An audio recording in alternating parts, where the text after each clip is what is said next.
Bem, então continuando falar sobre a extinção dos atos administrativos, uma parte importante dessa extinção diz respeito aos vícios, os vícios dos atos administrativos. E aqui a gente vai falar em relação ao vício quanto ao sujeito. Nós temos o vício quanto ao sujeito sendo de duas possibilidades, ou por incompetência, ou por incapacidade, impedimento, a incapacidade que se dá por impedimento ou suspensão.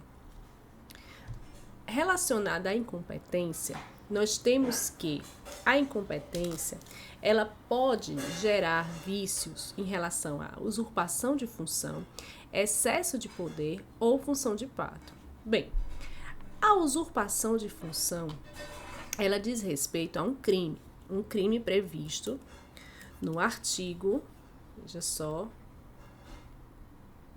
no artigo 328 do Código Penal. No artigo 328 do Código Penal. Esse artigo, ele fala que usurpar o exercício de função pública é crime.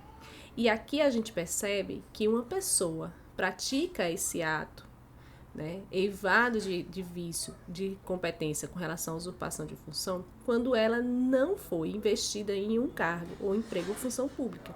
E ela, por conta própria, né, se apossa da competência desse cargo e age como se agente público fosse.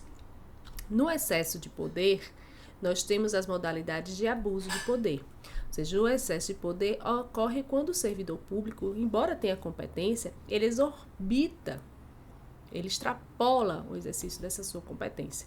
E aí isso pode acontecer ou pelo excesso de poder ou pelo desvio de poder. No excesso de poder, que são modalidades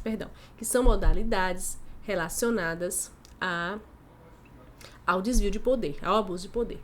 No excesso de poder, né, o que ocorre é que o ato administrativo, o vício do ato administrativo, ele vai ocorrer porque o agente público, ele exorbitou a sua competência. Então, ele foi além do que ele podia ir, então ele fez um excesso de poder. No desvio de poder, ele pratica um ato com uma finalidade diversa da que a lei determina.